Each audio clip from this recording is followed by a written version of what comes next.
Someone asked me a question the other day, and they said, "What is your favorite? One of your favorite boas you have in your collection?" And you know, I've thrown out super fires, I've thrown out blizzards. You know, as far as reds go, this guy has, or this girl I should say, has got to be one of my favorites. This is a hypo Honduran T positive blood.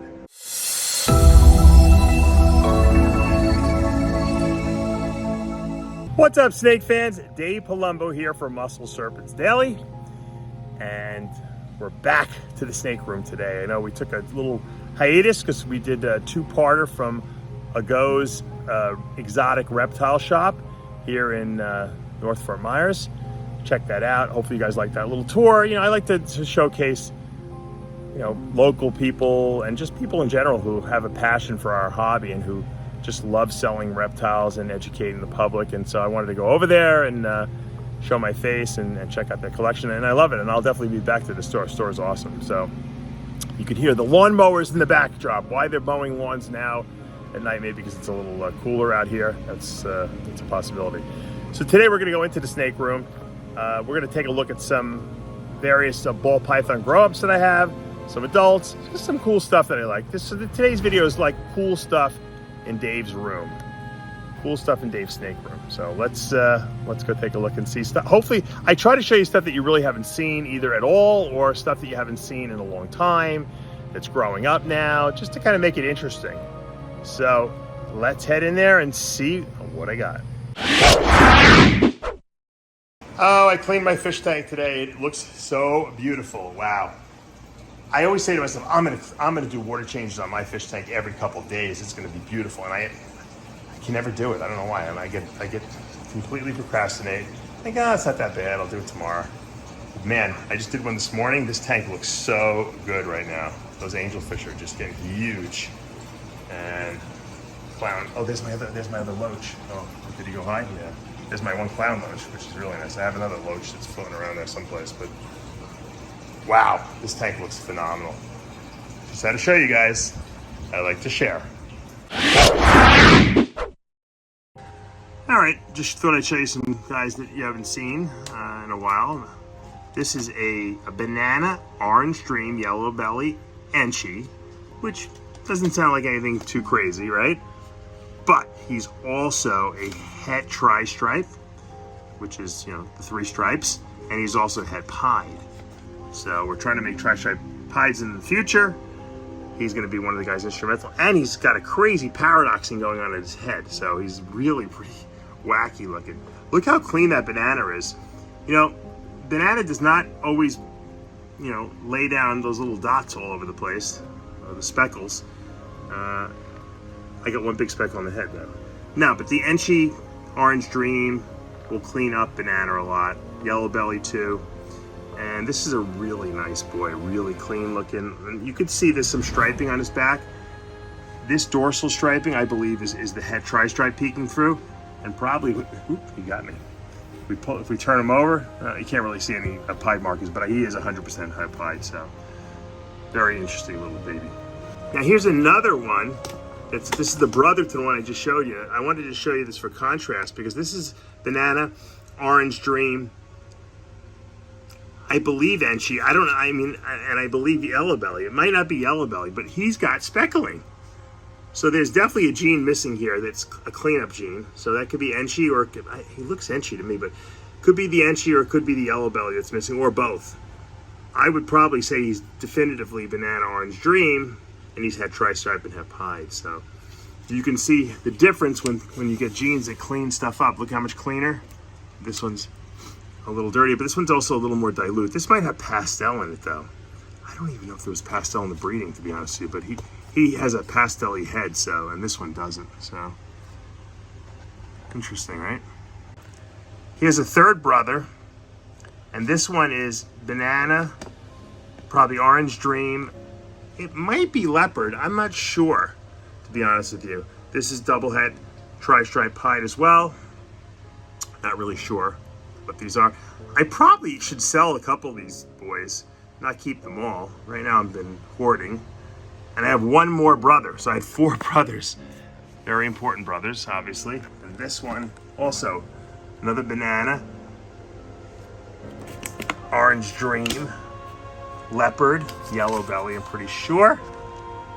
Let's see if we can pull him out, but he's not as clean, so I think he's missing Enchi. I think the Enchi is the cleanup guy.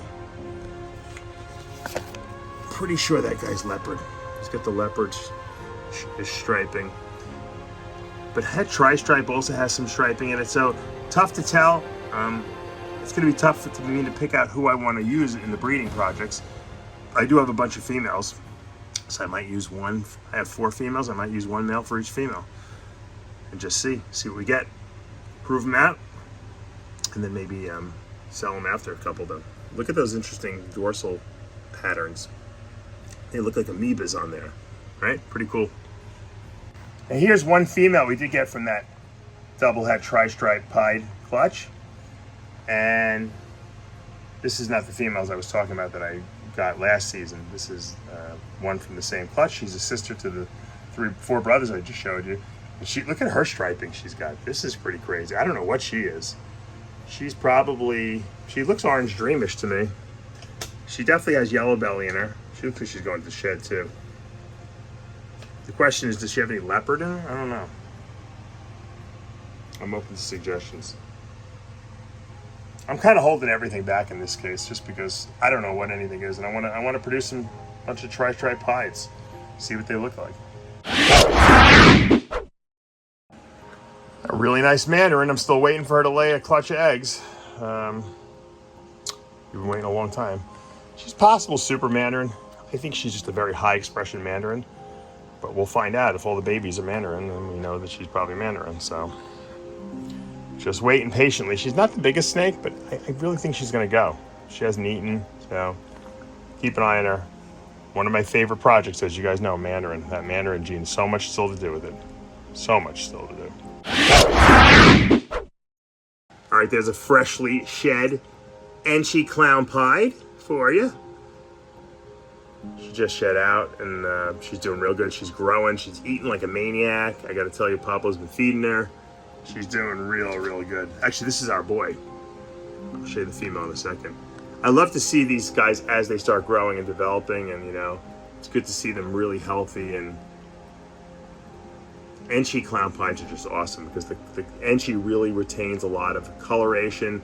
You don't get a really high white pied, you get a lower white pied, and you can really get to see the clown patterning. Sometimes if you have too little pattern and you have too much white, you really don't even know that it's a clown. So this is a really good example of one. And here's our little girl. This is the little boy's sister we just showed you. So, and she's really low white. She's just barely pied, but you can see it wraps around quite a bit. She's got a lot of white in her. She's really nice. Can't wait to add more stuff to this, like banana and maybe rainbow. Who knows? Future projects that are going to require years and years of work, but that when they come to fruition, you just feel so good about yourself. You got to dare to dream, man. If you want to make something different, you got to go on that limb and you got to take the long route sometimes. Someone asked me a question the other day, and they said, "What is your favorite? One of your favorite boas you have in your collection?" And I've thrown out super fires, I've thrown out blizzards. As far as reds go, this guy this girl I should say, has got to be one of my favorites. This is a hypo Honduran T positive blood, so it's a double recessive and then an incomplete dominant in the hypo gene. And this girl, I thought she was gonna give me a litter this year. I really did, and she still might. I don't know, but she is sitting on the hot spot a lot, but she is eating still, so she might skip and maybe go next year. Not sure, but she's one of my favorites because she's just beautiful, and she's one of these boas that she's been getting better as she's gotten older. I mean, she has not faded one bit. The Honduran T positive line, I've said this before, and these are true dwarf boas. This girl's in a pretty small tub here, and this is full grown pretty much for her. And I mean, this is a dwarf boa. This is a female breedable, boa. And Honduran boas are small. Honduran T positive, the hypo gene that comes from there. Now, blood comes from Panama. They're small too, but not as small as the Hondurans. But look at this belly on this girl. Look at that blood with the Honduran T positive, which is a very red T positive line, is just amazing. Look at the purples in here. Look at that. I mean, once you look at this girl, you understand why I just think that she is like just magnificent. Like I said, I don't know if she's gonna give me any babies. You never know. Boas will surprise you. Just when you think you're not gonna get anything, you get something. Just when you think you are gonna get something, you don't get anything. So I'm gonna leave her alone, but she just ate yesterday, but this is one of my favorites. Here's a really cool female that I produced a number of years ago. She's actually given me a litter. I gave her off 2 years in a row. I'll probably have to pair her up with something this year. She's really cool. Now the reason I'm showing you this is because she's blood too. And she's hypo as well. She might even be super hypo, but the reason why she has no red in her is because she's also anery too, which is the aneurystic gene, which removes reds. And so we call this a plasma. So it's a hypo, possible super hypo, blood, and then the anery removes the red. And we get this like, it looks just like the other one, except, well, there's no T positive in there, but it looks very red. Hypo bloods are very red, and I'll show you a hypo blood in a minute. But when you take that anery gene and you pull that red out, you get this, like I said, this ghost-like looking snake. And the truth is that a hypo anery is called a ghost. So this is a ghost blood, if you want to call it, that. We can give it a million different names. And once again, dwarf boa, small, in a small tub, She's not going to get much bigger than this. And she's very good eater. She's a great breeder. And she can produce some pretty cool stuff. So, all right, now here's a hypo blood, this big female. Not that nasty male. That's an arabesque blood. Arabesque has got some great... He's the most beautiful, one of the most beautiful boas I have in terms of pattern morphs. But he is nasty. And anyway, I have him in here with this female. She's a hypo, possible super hypo blood, but she's from Vin Russo's disappearing pattern line. So she almost has no pattern. Ow, he got me. I don't know how he got me. That was a pretty good reach he's got. He got my finger. She has almost no pattern. And she's getting really dark because I really think that she's gonna have a litter, even though she's still eating. She just looks like her scales are really stretched. And I'm leaving the male ones just because I don't trust these boas. You never know with them. And I'm actually afraid to take them out. No, just kidding. See, look at my finger. He got me. He somehow got me. He drew blood. He's very nasty though. I don't have many boas that are very nasty. This guy is very nasty. I hope he's a good breeder though. Look at that mouth. Look at that mouth open. Would you look at him? What is he so pissed off about? Maybe he's defending his girl. Maybe that's what it is. He's like, this is my girl. Get out of here. Leave her alone. It's a possibility. And I'm disrupting him. I've been called a disruptor before, so you never know. All right, I'll end with this because this girl was right near all the snakes I was feeding. IMG Motley Hypo, which is why she's not all black. 100% head sharp and 66% head anery. Now, this female has gotten some really good size in her. She's looking amazing.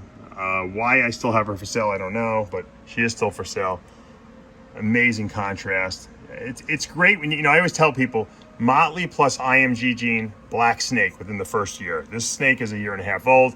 It will never get completely black, although it's getting blacker and blacker, because that hypo gene just will not allow that IMG gene, that increasing melanistic gene, to express itself fully.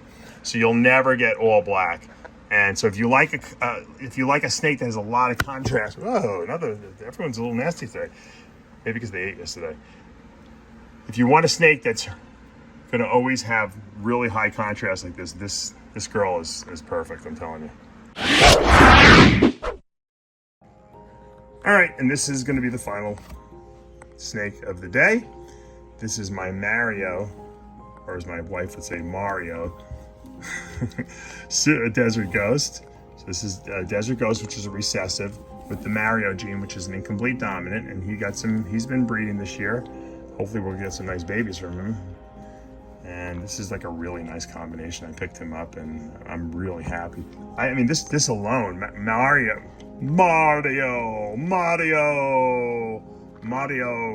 Desert Ghost alone looks great. Because what Desert Ghost does is it keeps the darks dark and it lightens everything else. So you can see that the Mario markings, which is the thickened little things, I guess dorsal striping, with the reduced pattern, just looks really good because you're getting a really light looking snake with dark contrast. And we love contrast, right? Isn't that what it's all about? Super good contrast. So hopefully we'll get some good babies with this guy and we can pass on some of these genes. All right, guys, that's going to do it for today here at Palumbo's Pythons and Boas. Hopefully you enjoyed some of the snakes we took a look at. Some interesting stuff, some cool gene combinations that maybe you hadn't seen before. And I love my Desert Ghost, Mario, no matter how you pronounce it. Tomato, Mario. I'm from New York. In New York, we say Mario. That's just how it goes. Sorry about it. Down here, it's Mario. Well, I don't know if you saw that, and I don't even know if this is legitimate, but it was pretty cool, I thought. It was a T-positive albino Halmahera scrub python. Someone posted a picture of. They claim it's the one and only. I hope it is. I mean, I hope it's legitimate. I hope it really is what they say it is. I haven't gotten any validation from that yet, but I figure I'll put a picture up. It looks pretty cool to me. And, you know, not many people are working with scrub pythons. They're kind of hard to breed. And they don't have the best reputation in terms of, like, they're a little bitey. They're not the kind of the snake that you're handling on a regular basis. So I don't know if it's ever going to be the super popular, pet like a ball python would be. Obviously, getting a morph into the scrub python complex is going to make it more interesting. Some people think it's going to ruin it. I don't think it'll ruin it. I think it'll only make it more. But look, the more people that focus on a snake species, the better we get at breeding it, and the more interesting it looks, and it becomes more popular in the hobby. So, I mean, I don't think that things should just be these, like, islands into themselves. We want to bring everyone into these things, and maybe the more we breed these things, they'll become much more passive and mellow, in the future, and they'll be easier to handle, and they'll be more worthy of having as pets. I remember when I went to Peter Birch's in Australia. He had a scrub python, and he took it out, and this thing was. It was musking on us, and it was not the best snake to hold. It wasn't the best snake holding experience. But I think that the more we breed them in captivity, they're going to become domesticated, and I think that's a good thing because that's going to make it easier for us to have them as pets. And I would love to have one if they had better personalities, and that's something definitely in the future I would be open to having. I also wanted to show you my assistant Pablo, who works for me. He had bought a snake from me, and it was a Ralph Davis reptile black-eyed anery that was possible had VPIT positive. And the snake kind of looked like a black-eyed anery had T positive, and it shed. And I'm glad that his wife took the picture with some of the shed still on it. It completely changed color. This thing went from normal looking, it looks like an Oreo cookie now. It's insane looking. I don't know what's going on with this thing. I've seen ball pythons change completely from one shed to the next. I've never seen it happen in a boa. I have my feelers out to my good friend Mike Weitzman over at Basically Boa to see if he's ever seen anything like this. I'm sure he has. But is it transmissible? We don't know. It looks like it became a visual VPIT positive anery, black-eyed anery, or black-eyed anery hypo. That's what it looks like. I mean, this thing is just nuts. You see the picture of it. It's crazy. So, cool stuff happening every day in the reptile hobby. I also have an opportunity to pick up a Galapagos tortoise from my friend Tom Crutchfield. I'm thinking very highly or very deeply about it. It's still small, obviously, but I don't know. It's a big responsibility. It's actually a responsibility that my kids are going to have to endure because these things live a long time. I've always wanted a Galapagos tortoise, and I don't know. I might pull the trigger on it. We'll see. You'll find out. You guys will be the first to find out. All right, guys, if you enjoy these videos, you enjoy what we're doing, make sure you hit that subscribe button, turn on your notifications, hit that like button. I'll see you back tomorrow morning.